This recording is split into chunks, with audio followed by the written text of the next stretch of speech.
காவல்துறைக்கு போய் என்ன சொல்றாங்கடா, இப்படி நாங்க மருந்தெடுக்க போனாங்க, அங்க இருந்த டாக்டர் வந்து பாலியல் ரீதியா என்னைய வந்து அந்த பாதிக்கப்பட்ட அக்கா வந்து அந்த பெண் சொல்றாங்க, பாலியல் ரீதியா என்னைய வந்து வன்கொடுமை செய்து தொந்தரவு பண்ணி என்னைய நிறைய தேவையில்லாத விஷயங்களை எல்லாம் அவர் செஞ்சுட்டே அப்படின்ற மாதிரி ஒரு புகாரை கொடுக்குறாங்க. இந்த 2 காலையும் உள்ளுக்கே வைக்கலாம். ஒரு அளவான சின்ன குழி இல்ல, பெரிய குழிதான் பாருங்க, இங்க பாருங்க. அப்ப இந்த வீதிகள் சம்பந்தப்பட்ட அதிகாரிகள் விலங்குல கைக்குது. ஹலோ ஹலோ ஹலோ எதுல நின்னுடா கதைக்கிற எல்லாமே கேட்கும் பாரு. அதுல கேட்க வீடியோல ஒரு வீடியோ. வைத்திய அதிகாரிகள் வந்து இந்த அக்காவை பரிசோதிச்சு ஒரு அறிக்கையோட கொடுக்குறான். அப்ப இந்த அக்கா பாத்தீங்கன்னா அந்த அறிக்கையில எனக்கு திருப்தி இல்ல, நம்பிக்கை இல்ல, பெரிய அளவுக்கு எனக்கு நம்பிக்கையே இல்ல அப்படின்ற மாதிரிக்கு இன்னும் ஒரு குற்றச்சாட்டை சுமத்துறான். இன்னைக்கு 2 பேர் வந்து நிக்கிறாங்க, என்ன விஷயமோ தெரியல. நீங்க பொடியன்மார்கள் அப்படின்ற அடிப்படையில் பொருளுக்கு அடிமையா முதலாவது காரணம் அதுக்கு பொம்பளையாதான் இருக்கும், வேற வழியே இல்லை. இந்த லவ் பண்ணி ஃபெயிலியர் ஆகி அப்படிதான் அவன், அதனாலதான் அதுக்குள்ள போறானே. அவளை மறக்க என்ன செய்யறதுன்னு தெரியாம அப்படி போறாங்க. அவளை பொடி சண்டை வர்றதுக்காக முத்துகள் கஞ்சா இருந்தாலும் அடிச்சு ட்ரக் பாஞ்சி வெட்டு குத்து சண்டைகள் எவ்வளவு இடத்துல பத்தி நடக்குது, எல்லா இடத்துலயும். ஆனா அந்த புகைப்படம், அதாவது ஒரு புலியினுடைய புகைப்படம், சாதாரணமாகவே தமிழர்களுக்கு வந்து இந்த புகைப்படத்தை பார்த்தா ஒரு உணர்வு கலந்த ஒரு உணர்வு ஒன்று ஏற்படும். இப்ப நான் சொல்ல வர போற விஷயம் அது இல்ல. அந்த புகைப்படத்துல இருக்கிற ஒரு விசேட தன்மை, விசேஷம் என்ன அப்படின்னு பாத்தீங்கன்னா, வைத்தியர், அந்த வைத்தியர் மேல தவறு இருந்த காரணத்தினால வைத்திய அதிகாரிகளும் அவரை காப்பாற்றுறதுக்காக முயற்சி செஞ்சிருக்காங்களோ அப்படின்ற சந்தேகமும் வருது. இந்த வைத்தியர்களுக்கு ஒரு சங்கம் ஒன்று இருக்குது. அந்த சங்கம் என்ன செய்யறாங்க அப்படின்னா வந்து, இந்த சம்பவம் வெளியே தெரிய வந்த உடனேயே வந்து அந்த வைத்திய சங்கத்துல இருந்து இவரை வந்து அதுல இருந்து நீக்கிறாங்க. அந்த வைத்திய சங்கத்துல இருந்து வந்து பாத்தீங்கன்னா இவரை வந்து நீக்கிறாங்க. அப்ப எங்களை மாதிரி, இப்படி உங்களை மாதிரி இளைஞர்கள் ஒவ்வொருத்தங்களும் வந்து ஒரு சின்ன சின்ன விதையை வந்து விதைச்சாதான் ஒரு மாற்றம் உண்டு எதிர்காலத்துல. இப்ப நீங்க நான்லாம் செத்து போன மாட்டேங்களே, நமக்கு போயிட்டா இனி வரப்போது தமிழ் எவ்வளவு இதான் வர முடியும் யோசிச்சு பாருங்க. நீங்க எப்படி இருக்கு ஆசைதான். இனி இதுக்கு போற வல்லரசாக இந்த நாடு முன்னேறாது. இந்த இப்பயே தேவையில்லாம ஆட்டோ சாமா இதை கழட்டு அதை கழட்டுன்றாங்க, அரிசி பருப்பு விலைய கொடுக்குறாங்க.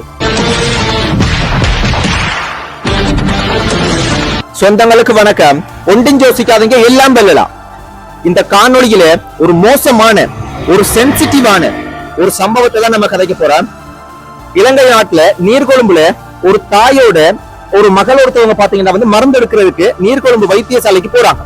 அங்க இருக்கிற டாக்டர் பாத்தீங்கன்னா அவங்களுக்கு என்ன வருத்தம் அப்படின்றத பரிசோதிச்சு மருந்து கொடுத்து அனுப்பாம பாலியல் ரீதியா வன்கொடுமை செஞ்சு ஒரு மோசமான ஒரு சம்பவத்தை பாத்தீங்கன்னா செஞ்சிருக்கு.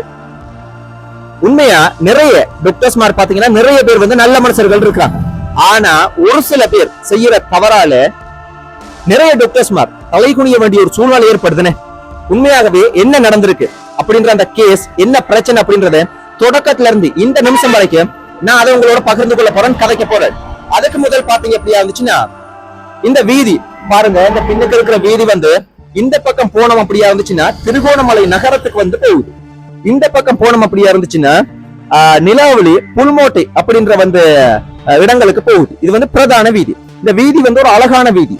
எங்கேயுமே பாத்தீங்கன்னா எந்த ஒரு குழி, எந்த ஒரு பள்ளமும் இல்லை. ஆனா இந்த இடத்துல இந்த பின்னுக்கு பாருங்க தெரியுது, ஒரு பள்ளம் ஒன்று இருக்குது. அப்ப வீதிகள் வந்து புனரமைக்கக்கூடிய அதிகாரிகள் வந்து இதை கொஞ்சம் கவனத்துல எடுத்து இதை கொஞ்சம் பாருங்க. ஏனென்றா இது பாக்குறதுக்கு அசிங்கமாவும் இருக்குது.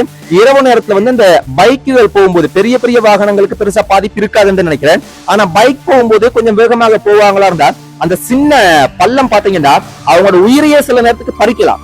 அந்த குழிக்குள்ள விழுந்தெலும்பக்குள்ள சில நேரத்துக்கு சறுக்கி கீழே விழுந்து உயிரே போகலாம். இப்ப நான் நேரா அந்த பக்கத்துல போய் காட்டுறேன் பாருங்க. வாகனங்கள் வருது, வாகனங்கள் போகட்டும். பாருங்க, இதுதான் அந்த குழி. பார்க்கும்போது ஒரு ஒரு அளவான ஒரு சின்ன குழிதான் இருந்தாலும் இது வீதிகள்ல பாத்தீங்க அப்படியா இருந்துச்சுன்னா எங்கேயுமே இல்ல. அழகா இருக்கு இந்த வீதியை பார்க்கும்போது. இந்த ஒரு சின்ன குழிதான் பாத்தீங்கன்னா இதுல இருக்கும்போது பாக்குறதுக்கு அசிங்கமா இருக்கு. சில நேரத்துக்கு உயிரையே பறிச்சிடலாம். பாருங்க, இங்கே 2 காலையும் உள்ளுக்கே வைக்கலாம். ஒரு அளவான சின்ன குழி இல்ல, பெரிய குழிதான் பாருங்க, இங்க பாருங்க. அப்ப இந்த வீதிகள் சம்பந்தப்பட்ட அதிகாரிகள், புனரமைக்கிற அதிகாரிகள் பார்த்தா இதை கொஞ்சம் பார்த்து கொஞ்சம் கவனத்துல எடுத்து, ஒரு சின்ன வேலை தான், சின்ன விஷயம் உண்டு, அதை கொஞ்சம் பார்த்து செய்யுங்களா தயவு செய்து. இப்ப நாங்க பிரச்சனைக்கு வருவோம். இப்ப இந்த சம்பவம், இந்த அக்காவை வந்து ஒரு டாக்டர் ஒருத்தர் வன்கொடுமை செஞ்சிருக்கிறார், ஒரு மோசமாக வந்து அவங்களோட நடந்து கொண்டு பாலியல் ரீதியா தொந்தரவு பண்ணிருக்கார் அப்படின்றதுதான் கேஸ். இதுதான் பிரச்சனை. இது எப்ப நடந்திருக்கு அப்படின்னா வந்து இப்ப சில நாட்களுக்கு முதல் தான், அதாவது போன மாசம் 31ஆம் தேதி, அப்படின்னா கிட்டத்தட்ட ஒரு 6-7 நாள் கூட இருக்கா என்று நினைக்கிறேன். இவங்க வந்து நீர்கொழும்பு, இலங்கை நாட்டுல நீர்கொழும்பு அப்படின்ற ஒரு இடம் ஒன்று இருக்குது. அங்க வந்து தாயும் மகளும், அந்த பாதிக்கப்பட்ட அக்காவும் பாத்தீங்கன்னா மருந்து எடுக்கிறதுக்கு, அவங்களுக்கு பல்லு வலி அப்படின்னு வந்து மருந்து எடுக்கிறதுக்காக வந்து வைத்தியசாலைக்கு போறாங்க. அப்ப அங்க போகும்போது பாத்தீங்கன்னா அவர் வந்து அந்த பரிசோதிக்கும் போது, இப்ப நாங்க பாத்தீங்கன்னா எல்லாருமே சில விஷயங்களை வந்து அம்மா அப்பாட்ட கூட வந்து நாங்க சொல்றதுக்கு தயக்கப்படுவோம். ஆனா சில வைத்தியர்கள் டாக்டர்கிட்ட போகும்போது நம்பி நாங்க அவங்கள்ட்ட சொல்லுவோம். இந்த கடவுள் மாதிரிக்கு பார்ப்போம்னே, ஒரு டாக்டரை வந்து ஒரு கடவுளினுடைய ஒரு இடத்துல வச்சு மக்கள் வந்து பாக்குறாங்க. அப்ப அப்படி இருக்கும்போது பாத்தீங்கன்னா எல்லாரையும் நம்ம சொல்ல முடியாது. எத்தனையோ டாக்டர்ஸ் மாதிரி இருக்கிறாங்க, நீதியாகவும் உண்மையாகவும் எத்தனையோ எங்கட மக்களினுடைய உயிரை வந்து காப்பாத்துறாங்கன்னு. அப்படிப்பட்ட அவங்க வந்து சில பேர், ஒருத்தர் 2 பேர் செய்யற தவறுகளை பார்க்கும்போது எல்லா டாக்டரும் வைத்தியர்களும் தலைகுனியக்கூடிய ஒரு சூழ்நிலை ஏற்படுதுன்னு. அது ஒரு அந்த மாதிரி செய்யாதீங்க தயவு செய்து. நாங்க விஷயத்துக்கு என்ன நடந்திருக்குன்றத பாவம். அவர் வந்து என்ன செய்யறாருன்னா, பல்லு வலின்றோட வந்து ஓகே அப்படின்னு வந்து பாத்தீங்கன்னா, பல்லு வலி மட்டுமில்ல அவங்களுக்கு ஒரு தோல் நோய் சம்பந்தப்பட்ட விஷயமும் இருக்குது போல. அப்ப அதை வந்து அவர் வந்து பரிசோதிச்சிருக்கு. அது பரிசோதிக்கும் போது எல்லாம் மருந்து எடுத்துட்டு வந்துட்டாங்க. அவங்க வந்ததுக்கு பிற்பாடு இந்த தாயும் மகளும் வந்து காவல்துறைக்கு போறாங்க. காவல்துறைக்கு போய் என்ன சொல்றாங்கடா, இப்படி நாங்க மருந்து எடுக்க போனாங்க, அங்க இருந்த டாக்டர் வந்து பாலியல் ரீதியா என்னைய வந்து, அந்த பாதிக்கப்பட்ட அக்கா வந்து அந்த பெண் சொல்றாங்க, பாலியல் ரீதியா என்னைய வந்து வன்கொடுமை செய்து தொந்தரவு பண்ணி என்னைய நிறைய தேவையில்லாத விஷயங்களை எல்லாம் அவர் செஞ்சுட்டே அப்படின்ற மாதிரி ஒரு புகாரை கொடுக்குறாங்க.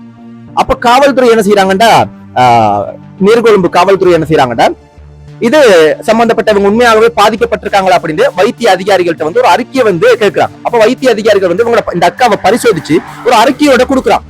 அப்ப இந்த அக்கா பாத்தீங்கன்னா அந்த அறிக்கையில எனக்கு திருப்தி இல்ல, நம்பிக்கை இல்ல, பெரிய அளவுக்கு எனக்கு நம்பிக்கையே இல்ல அப்படின்ற மாதிரிக்கு இன்னும் ஒரு குற்றச்சாட்டை சுமத்துறாங்க.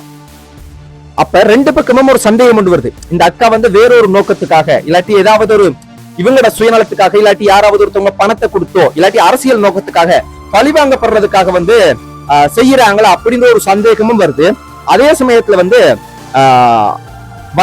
அந்த வைத்தியர் மேல தவறு இருந்த காரணத்தினால வைத்திய அதிகாரிகளும் அவரை காப்பாற்றுறதுக்காக முயற்சி செஞ்சிருக்காங்களோ அப்படின்ற சந்தேகமும் வருது. அப்ப 2 பக்கமும் நம்ம கதைக்கும் போது நீதியா கதைக்கணும். ஒரு பக்கம் மட்டும் நம்ம கதைக்க முடியாது. அப்ப உண்மையாகவே அந்த அக்கா பாதிக்கப்பட்டிருந்தா அதுக்கான நீதி கிடைக்கணும். அப்ப என்ன நடக்குதுன்னா, அந்த காவல்துறை வந்து ஒரு விசேட குழு ஒன்று வந்து அமைக்கிறாங்க. இன்னும் ஒரு விசேட குழு ஒன்று அமைக்கிறாங்க. அதுல உங்களுக்கு திருப்தி இல்லை அப்படின்ற ஒரு காரணத்தினால. இப்ப இதை தாண்டி நாங்க பார்த்தோம்னா, அவர் அந்த வைத்தியர் வந்து தவறு செய்திருக்கலாமா, தவறு செய்ய இல்லையா அப்படின்றத நம்ம பார்க்க போகும்போது, இந்த வைத்தியர்களுக்கு ஒரு சங்கம் ஒன்று இருக்குது. அந்த சங்கம் என்ன செய்யறாங்க அப்படின்னா வந்து, இந்த சம்பவம் வெளியே தெரிய வந்த உடனேயே வந்து அந்த வைத்திய சங்கத்துல இருந்து இவரை வந்து அதுல இருந்து நீக்கிறாங்க. அந்த வைத்திய சங்கத்துல இருந்து வந்து பாத்தீங்கன்னா இவரை வந்து நீக்கிறாங்க. அப்ப இன்னும் வந்து ஒரு சந்தேகம் வந்து அதிகரிக்குதுன்னு, இவர் தவறு செய்திருக்கலாமோ. ஒரு வைத்திய சங்கம் வந்து ஒரு டாக்டர் தவறு பண்ண இல்லண்டா, அந்த வைத்திய சங்கத்துல வந்து இவர் வந்து ஒரு நம்பிக்கையா முறையிட்டு இருந்தா, இவர் மேல தவறு இல்ல அப்படின்னு முறையிட்டு இருந்தா, அந்த வைத்திய சங்கம் என்ன செஞ்சிருக்கு, இல்ல இந்த பக்கம் வந்து பாத்தீங்கன்னா இவர் மேல தவறு இல்லைன்னு ஒரு சின்ன ஒரு அறிக்கையை விட்டுருப்பாங்க. ஆனா அந்த சங்கம் வந்து இவரை வந்து அந்த சங்கத்துல இருந்து நாங்க வந்து வெளியேற்றுறோம் அப்படின்ற மாதிரி, இதுல இவர் இல்ல அப்படின்ற மாதிரியான ஒரு அறிக்கையும் வெளியிட்டு என்ன சொல்றாங்கடா, இன்னும் ஒரு முக்கியமான ஒரு விஷயத்தையும் அந்த வைத்திய சங்கம் சொல்றாங்க. சில வருஷத்துக்கு முதல் இதே போல இவர் நாங்க இந்த சங்கத்துல இருந்து வெளியேற்றினாங்க. காரணம் என்ன அப்படின்னா வந்து, அந்த வைத்திய சங்கத்துக்கு அவங்களோட யாப்பின் படி சில ரூல்ஸ் இருக்கு. சில அந்த ரூல்ஸை வந்து இவர் வந்து மீறி செயற்பட்டார். அதனால நாங்க வந்து பாத்தீங்கன்னா இவர் வெளியேற்றினாங்க. மறுபடியும் ஒரு பாரதூரமான ஒரு குற்றச்சாட்டு இவர் மேல வந்திருக்கு அப்படின்ற மாதிரி சொல்லியிருக்காங்க. தவறு செய்திருந்தால் கட்டாயம் இவருக்கு தகுந்த நடவடிக்கைகள் பாரபட்சம் இல்லாம கட்டாயம் எடுக்கப்பட வேண்டும் அப்படின்ற மாதிரி பாத்தீங்கன்னா இந்த வைத்திய சங்கம் சொல்லி இருக்காங்க. அது இந்த சம்பவத்துக்கு மட்டுமில்ல, பொதுவாகவே பெண்களுக்கு எதிராக பல சம்பவங்கள் நடக்குது. அது எந்த சம்பவமாக இருந்தாலும், எந்த ஒரு விஷயத்திலையும் பெண்களுக்கான நீதி நிலைநாட்டப்படணும், சமூகத்துல இவங்களுக்கான பாதுகாப்பு, பெண்களுக்கான பாதுகாப்பு உறுதி செய்யப்படணும் அப்படின்னு ஒரு தரமான அறிக்கையை வந்து பாத்தீங்கன்னா வந்து வெளியிட்டு இருக்காங்க. இப்ப பாக்குற மக்கள் நீங்க சொல்லுங்க, உண்மையாகவே இது யார பக்கம் நீதி இருக்கலாம், யார பக்கம் வந்து பாத்தீங்கன்னா உண்மைத்தன்மை வந்து வைத்தியர் வந்து தவறு செய்திருக்கலாமா, நாங்க கண்ணால இன்னும் பாக்கல, இல்லாட்டி இந்த அக்கா வந்து சொல்றதுல வந்து உண்மைத்தன்மை இருக்கா இல்லையா அப்படின்னு. ஆனா கட்டாயம் வைத்தியர்கள் வந்து இது போல சம்பவங்கள் நடக்குதான்னு கேட்டீங்கன்னா அங்கங்க சில சம்பவங்கள் நடக்குது, ஆனா வெளியே பெரிய வர்றது இல்ல. சில பேர் பாத்தீங்கன்னா சொல்றதுக்கு முயற்சி செய்ய மாட்டாங்க, பயந்து கதைக்காம அப்படியே விட்டுருவாங்க. அந்த அக்கா வந்து கதைச்சது பாராட்டப்பட வேண்டிய விஷயம். அந்த தைரியம், அந்த துணிச்சலுக்கு பாத்தீங்கன்னா அவங்களுக்கு நன்றி சொல்லுவோம். உண்மையாகவே வந்து பாராட்டணும். உண்மையாகவே வந்து இவங்க வந்து பாதிக்கப்பட்டிருந்தால், இவங்களுக்கு அநீதி இழைக்கப்பட்டிருந்தால் கடுமையான சட்ட நடவடிக்கைகள் எடுக்கப்படணும். அந்த சட்ட நடவடிக்கைகளை பார்த்து இன்னும் ஒருத்தர் இது போல தவறுகள் செய்யக்கூடாது. சோ இந்த மாதிரியான சம்பவங்களை பார்க்கும்போது உண்மையாகவே வந்து நல்ல நல்ல டாக்டர்ஸ்மார், நல்ல நல்ல வைத்தியர்கள் கூட பாத்தீங்க அப்படியா இருந்துச்சுன்னா தலைகுனிய வேண்டிய சூழ்நிலைகள் ஏற்படுதுன்னு. தயவு செய்து இது போல சில விஷயங்களை வந்து தவிர்த்து கொள்ளுங்க. அதே மாதிரிக்கு இன்னும் ஒரு விஷயம் என்னன்னா, இப்ப உங்க எல்லாருக்குமே தெரியும், இந்தியா நாட்டினுடைய பிரதமர் நரேந்திர மோடி ஐயா வந்து பாத்தீங்கன்னா இலங்கை நாட்டுக்கு வந்திருந்தார். இன்றைக்கு வந்து அவர் தமிழ்நாட்டுக்கு போயிட்டு சஜித் பிரேமதாஸ் அவங்க ஒரு புகைப்படம் ஒன்றை பாத்தீங்க அப்படியா இருந்துச்சுன்னா வந்து அவருக்கு அன்பளிப்பா கொடுத்திருக்கேன். அந்த புகைப்படம் வந்து கொஞ்சம் வந்து இப்ப பேசப்படுது என்ன அப்படின்னா வந்து, ஆனா அந்த புகைப்படம், அதாவது ஒரு புலியினுடைய புகைப்படம், சாதாரணமாகவே தமிழர்களுக்கு வந்து இந்த புகைப்படத்தை பார்த்தா ஒரு உணர்வு கலந்த ஒரு உணர்வு ஒன்று ஏற்படும். இப்ப நான் சொல்ல வர போற விஷயம் அது இல்ல. அந்த புகைப்படத்துல இருக்கிற ஒரு விசேட தன்மை, விசேஷம் என்ன அப்படின்னு பாத்தீங்கன்னா, அந்த புலிக்கு ஒரு கண் பார்வை இல்ல, ஒரு கண் பார்வை தான் இருக்கு. ஆனா மிரட்டலா இருக்கு பார்க்கும்போது. அந்த புகைப்படத்தை இலங்கை நாட்டினுடைய எதிர்க்கட்சி தலைவர் சஜித் பிரேமதாஸ் அவங்க வந்து நரேந்திர மோடி ஐயாவுக்கு வந்து அன்பளிப்பா ஞாபகார்த்தமா கொடுத்திருக்கிறேன். இப்ப நீங்க என்ன நினைக்கிறீங்க? இதுதான் அந்த புகைப்படம். இத பார்க்கும்போது ஒரு மறைமுகமாக ஒரு எச்சரிக்கை விடுத்திருக்கிறீரா எதிர்க்கட்சி தலைவர், இல்லாட்டி ஒரு கேலி கிண்டல் செஞ்சிருக்கிறீரா, இல்லாட்டி உண்மையாகவே அந்த ஒரு கண் பார்வை இல்லாத புலியாக இருந்தாலும் அதனுடைய ஒரு விசேட ஒரு கண் பார்வை இல்லாட்டியும் ஒரு காட்டினுடைய ஒரு சிறந்த ஒரு வேட்டையாடக்கூடிய சவால்களை சந்திக்கக்கூடிய ஒரு விலங்கு அப்படின்றத வந்து காட்டுறதுக்காக அந்த துணிச்சல், தன்னம்பிக்கை, சவால்களை எதிர்கொள்ளக்கூடிய துணிச்சல் இந்த நரேந்திர மோடி ஐயாவுக்கு இருக்கு அப்படின்ற மாதிரியான ஒரு நோக்கத்தோட கொடுத்திருக்கிறா. என்ன நீங்க என்ன நினைக்கிறீங்க? மக்களாக்கி நீங்க என்ன நினைக்கிறீங்க? அதை வந்து சொல்லுங்க. இல்லாட்டி கேலி பண்றதுக்கு, கிண்டல் பண்றதுக்கு, இல்லாட்டி வந்து எங்கட நாட்டுல இருக்கிற நிறைய வளங்களை இந்தியா நாடு பாத்தீங்கன்னா ஒப்பந்தம் செய்து சூறையாடுற சில கருத்துக்களை வந்து எதிர்க்கட்சி எல்லாம் வச்சிருக்கிறாங்க. அப்ப அதுக்காக ஒரு எச்சரிக்கையாக கொடுத்திருக்காங்களா? என்னவா இருக்கு? நீங்க என்ன நினைக்கிறீங்க? நல்லதா இருக்கலாமா, இல்லாட்டி பின்னுக்கு வந்து ஒரு கேலி கிண்டல் எச்சரிக்கையா இருக்கலாமா அப்படின்றத சொல்லுங்க. அதே மாதிரி பாத்தீங்கன்னா நரேந்திர மோடி ஐயா வந்து இலங்கை நாட்டுக்கு வந்த விஷயத்துல நிறைய சர்ச்சையான விஷயங்களும் இருக்குது. என்ன அப்படின்னா, நிறைய மக்கள் வந்து போராட்டத்தை முன்னெடுத்திருந்தாங்க. அதாவது இந்த பலத்தை வந்து சுருட்டாத அந்த மாதிரி நிறைய கோஷங்கள் எழுப்பி நிறைய எதிர்ப்பு தெரிவிச்சிருந்தாங்க. இது வந்து சில கருத்துக்களை வந்து சமூக ஊடகத்துல பார்க்கக்கூடிய வகையில இருக்குது. தற்போதைய அரசாங்கம் சரியான முறையில வந்து ஆட்சியை கொண்டு போனாலும் சில அரசியல் நோக்கத்துக்காக, முக்கியமாக மஹிந்த ராஜபக்ச அவங்களோட குழுக்கள் வந்து திட்டமிட்டு இந்த மாதிரியான விஷயங்களை செய்யறாங்க அப்படின்ற கருத்துக்களும் போகுது. உண்மையாகவே இந்த எதிர்ப்பு ஆரோக்கியமானதா? மக்கள் வந்து பாரிய எதிர்ப்பை வந்து தெரிவிச்சாங்க. இது ஆரோக்கியமானதா? இல்லை என்றால் இது வந்து ஒரு அரசியல் நோக்கத்துக்காக செய்யப்படுற காய் நகர்த்தலாம் அப்படின்றத நீங்க சொல்லுங்க. ஆனா இதுல இன்னொரு நீதியான விஷயம் இருக்குது. கொழும்புல பாத்தீங்கன்னா பாதுகாப்புக்காக வந்து சில வீதிகள் வந்து திடீரென்று மூடி இருந்தாங்க, முன்னறிவித்தல் இல்லாம திடீரென்று மூடி இருந்தாங்க. அப்ப மக்கள் எல்லாம் வந்து பாத்தீங்கன்னா வளமையா பயன்படுத்தக்கூடிய வீதி மூடப்பட்டிருந்தனால வீதியில பல மணி நேரம் பாத்தீங்கன்னா மக்கள் வந்து காத்து கிடந்தாங்க. மக்களை நேரடியா சொல்றாங்க, என்ன வேலைடாப்பா இது அப்படி இப்படிலாம் வந்து புலம்புறாங்க, கத்துறாங்க, கடுமையா அரசாங்கத்தை வந்து விமர்சிக்கிறாங்க. சோ அது வந்து என்ன நான் பார்க்கும்போது கொஞ்சம் தவறாக இருந்துச்சு. ஒரு 2 நாட்கள் 3 நாட்களுக்கு முதல் அறிவிச்சிருக்கலாம். அதே சமயத்துல மாற்று பாதையை பயன்படுத்தி இருக்கலாம். இன்னொன்று வந்து அதிக நேரம் அந்த வீதியை முடக்கி இருந்ததை பார்க்கும்போது கடுமையான ஒரு மக்களுக்கு அந்த மக்களோட கோபத்தை பார்க்கும்போது அது ஒரு நீதியான கோபமா இருந்துச்சு. சோ அது அதனுடைய காரணத்தை நாங்க ஆழமா யோசிச்சோம்னா, இதற்கு முதல்ல பிரதமர், இந்தியா நாட்டினுடைய பிரதமர் வந்திருந்த போது ஒரு கசப்பான சம்பவம் நடந்திருக்கு. அதனால பாதுகாப்புக்காக பயங்கரமாக ஸ்ட்ரிக்டா வந்து பாத்தீங்கன்னா சில விஷயங்களை செஞ்சிருந்தாங்க. அதுல இதுவும் ஒன்றா இருக்கலாம் அப்படின்னு நான் நினைக்கிறேன். பார்க்கிற மக்கள் நீங்க என்ன நினைக்கிறீங்க அப்படின்றத உங்களோட கருத்துக்களை வந்து நீங்க பகிர்ந்து கொள்ளுங்க. இன்னும் ஒரு காணொலியில சந்திப்பும் உறவுகளே. இன்றைக்கு ஞாயிற்றுக்கிழமை, எல்லாருமே சந்தோஷமா குடும்பத்தோட வெளியில எல்லாம் போயிருப்பீங்கன்னு நினைக்கிறேன். சோ உங்களோட கருத்துக்களையும் பதிவு செய்யுங்க. இன்னைக்கு 2 பேர் வந்து நிக்கிறாங்க, என்ன விஷயமோ தெரியல. இன்னும் ஒரு காணொலியில சந்திப்போம். நன்றி உறவுகளே, நன்றி.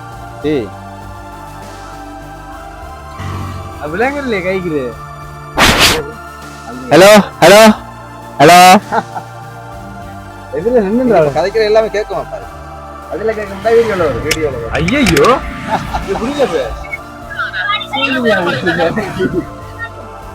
சரியில்லதான். எல்லா பிள்ளைங்களும் கட்டி போயிட்டான். அரைவாசி நோட்டுக்கு ஒரு 90% புள்ளிகள் கட்டிட்டானு. அது இன்னும் பிடிக்கிறாங்க இல்ல, பொலிஸ்காரங்களே காசு வேண்டிட்டு அவங்களோட இதை பாக்குறாங்க. இந்த எல்லா இடமும் சாமாதான், எல்லா இடத்துலயும் குடு கஞ்சா இது சின்ன சின்ன போட்டியாங்க.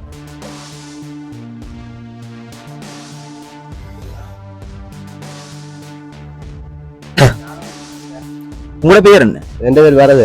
எங்க இருக்கிறீங்க? ஆனந்தபுரி. இப்ப மக்களை பாத்தீங்கன்னா அந்த வீடியோ ஷூட் பண்ணி கொண்டு போகக்குள்ள வந்து அவங்க பாத்துருக்காங்க போல இருக்குது, நின்றாங்க.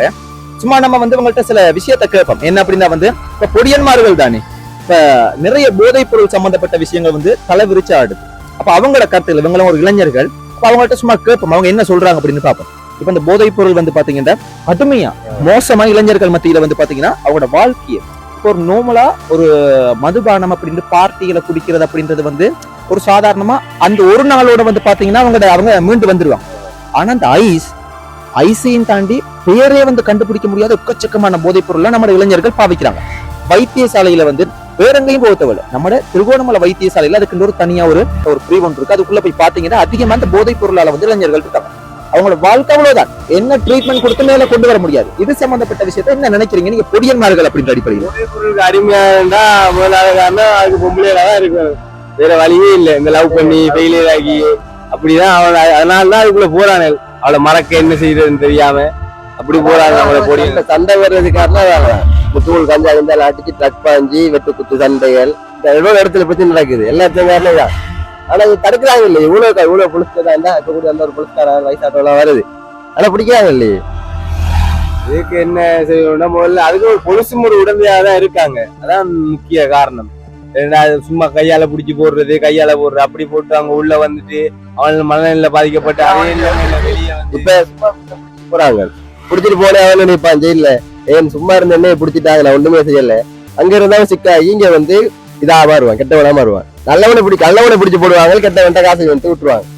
இந்த இவன்ட்ட கேளுங்க. உங்களோட பேர் என்ன? உங்களோட பேர் சுரேஷ். நீங்க எந்த இடம்? நான் ஆனந்தபுரி. ஓகே, நீங்க இப்ப ஏன் நான் உங்கள்கிட்ட கேட்டேன் அப்படின்னா, நாங்க எங்கட இனம் அப்படின்றது வந்து ஒரு வீரம் நிறைஞ்ச இனம். ஒரு எங்கட பாருங்க, நாங்க செய்யற தொழில்களை வந்து ஒரு உதாரணத்துக்கு கடல் தொழிலை வந்து சாதாரணமா எல்லாராலையும் செய்ய முடியாது. ஒரு வீரம் நிறைஞ்ச தொழில் அதெல்லாம் வந்து கடலுக்கு போறவங்கள்ட்ட பாத்தீங்கன்னா எங்க அண்ணாமார்கள்ட்ட வந்து கேட்டா சும்மா நெருப்பு மாதிரி ஆக்கள். அப்ப அந்த மாதிரியானவங்க வந்து உழைச்சி சற்றியான மாதிரியான ஒரு வீரம் நிறைஞ்ச ஆக்கள் வந்து இன்றைக்கு வந்து அந்த போதைகள் மூலம் வாழ்க்கையை 20 வயசு 25 வயசு 30 வயசோட அப்படியே அழிஞ்சு போறதை பார்க்கும்போது என்னால எல்லாம் நீங்க என்ன நினைக்கிறீங்களோ தெரியல. இந்த விஷயத்துக்குள்ள நான் வந்திருக்கிறது வந்து உயிரே போனாலும் பரவாயில்லைன்னு வந்து நிறைய சம்பவங்கள் எல்லாம் என்ன இந்த நாளும் கைக்கிறது, கடுமையான விஷயங்கள்லாம் கைக்கிறது, அரசாங்கம் சம்பந்தப்பட்ட விஷயத்தையும் கைக்கிறது, காவல்துறை சம்பந்தப்பட்ட விஷயத்தையும் கைக்கிறது எக்கச்சக்கமா. ஏன்னா நமக்கு வந்து சில சம்பவங்கள் நடக்கலாம். அப்படி உயிரையும் பணையம் வச்சுதான் நம்ம இந்த விஷயங்கள் எல்லாம் செய்யறோம். அப்ப அந்த உணர்வு நமக்கும் இருக்கே தானே. அந்த மாதிரியான உணர்வு இதெல்லாம் பார்க்கும்போது உங்களுக்கு கோபமா அந்த மாதிரியான உணர்வு எல்லாம் உங்களுக்கு இருக்கிறது இருக்குன்னா எல்லாம் எப்படி போகும்? என்ன செய்யுது? நம்மளோட பிள்ளைங்க இப்படி கெட்டு போறாங்க, சொன்னாலும் கேட்கிறாங்க. அதுக்கு அடிமையாயிட்டு அதை இதை செஞ்சு கொண்டு களவெடுக்கிறாங்க. கொடுத்து இந்த போதைக்கு அடிமையாகி கணக்கு பேர் களவெடுக்க வலிக்கிறாங்க. அவங்களுக்கு நிம்மதி. வீட்டுல பொம்பளை பிள்ளையில வச்சிருக்காங்க, என்னென்று பாதுகாக்குது. இதெல்லாம் பாதுகாக்கிறதுக்கு தான் கஷ்டமா. காவல்துறை தண்ணி கேட்கணும், நம்ம வந்து செய்யணும். நம்மளால சொல்ல மட்டும்தான் இல்லை, செய்யறதெல்லாம் அவங்களாதான் இருக்கணும். காவல்துறையை பத்தி என்ன நினைக்கிறீங்க? காவல்துறையை பத்தி கதைச்சு அதுவும் திருப்பி எங்களுக்கு தான் பிரச்சனை வரும். அதனால நாங்க உண்மையை கதைக்கத்தானே வேணும். ஏன்னா எல்லாரும் நாங்க இப்போ ஒவ்வொருத்தவங்களை இப்படி நீங்க கடந்து நம்ம போகும்போது எங்கட சமுதாயம் அப்படின்றது வந்து யாருமே மீட்டெடுக்க போறது. அரசியல்வாதிகளை பார்த்தாலும் தான். நீங்க இப்ப உங்களுக்கு ஒரு வீடியோ ஒன்று எடுத்திருக்கேன், இதுல பாருங்க. நான் இதுலயே வந்து ஆளுநர் செயலகத்துக்கு முன்னுக்கு சொல்றேன், அரசியல்வாதிகள் ஒன்று எட்டி பாக்குறதுக்கு எங்கட பிரச்சனையை கேட்கறதுக்கு எட்டி பாக்குறதுக்கு ஒரு நாதியம் இல்லை. ஆனா தேர்தல் சமயத்துல பாத்தீங்க எப்படியா இருந்துச்சுன்னா வந்து ஓட்டு கேட்கறதுக்கு வர்றாங்க. அப்ப எங்களை மாதிரி இப்படி உங்களை மாதிரி இளைஞர்கள் ஒவ்வொருத்தங்களும் வந்து ஒரு சின்ன சின்ன விதையை வந்து விதைச்சாதான் ஒரு மாற்றம் உண்டு எதிர்காலத்துல. இப்ப நீங்க நான்லாம் செத்து போன மாட்டேங்களே, நமக்கு போயிட்டா இனி வரப்போது தமிழ் எவ்வளவு இதா வர முடியும் யோசிச்சு பாருங்க. நீங்க எப்படி இருக்கு ஆசம் தான். இது இதுக்கு போற வல்லரசாக நாடு முன்னேறாது. இந்த இப்பயே தேவையில்லாம ஆட்டோ சாம இதைகள் தவைகள்ன்றாங்க, அரிசி பருப்பு விலையை கூட்டுறாங்க. அதை செய்யணும். அதை விட்டுட்டு கூட்டின சாமான்கள்ட்ட அதை கழட்டி கிளீன் செய்யலாங்க. இதெல்லாம் தேவையா? இப்ப பார்த்தா ஆளே கால வந்த புதுல இப்ப சந்தோஷம் உறவுகளை சந்தோஷம். வேற எதுவும் சைக்கிள் இருக்கா? ஓகே, நன்றியா. உண்மையாக வந்து நிப்பாட்டி நீங்க ஒரு நம்ம இடத்துல இருக்கிறவங்க ஏதோ ஒன்று செய்யறோம் அப்படின்னு கேட்கறீங்க தான். ஆனா இந்த மாதிரி நம்ம இருக்கணும். ஏன் தெரியுமா? இப்போ ஒருத்தவங்க சிலவங்க தவறான விஷயங்களை கூட செய்யலாம். மிரட்டி என்ன செய்யறீங்க, என்ன விஷயம் அப்படின்றத நம்ம வந்து ஒருத்தவங்க கேட்டா நிறைய விஷயங்கள்லாம் வந்து போலீஸை மட்டும் நாங்க நம்பி இருக்க வந்து நடக்க போறது இல்லை. வந்து நாங்க இளைஞர்கள் வந்து ஒரு அதிகாரத்தை வந்து நாங்க வந்து மாற்றணும். சற்றியா நாட்கள்ல இருந்தா எதுவும் பிரச்சனை எதுவும் நடந்தா உங்களுக்கு போலடியா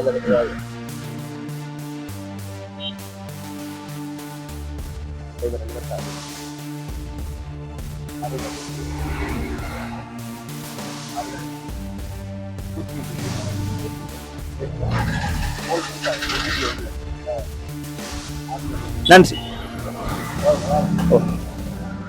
பாத்தீங்களா மக்களே, இப்ப இளைஞர்கள் வந்து இப்ப நான் அந்த வீடியோ செஞ்சு கொண்டு இருக்கும்போது வந்து அவங்க வந்து சும்மா பார்க்க வரும்போது பாத்தீங்க எப்படி ஆச்சுன்னா வந்து அவங்கள்ட்ட நான் சில கருத்துக்களை கேட்டேன்.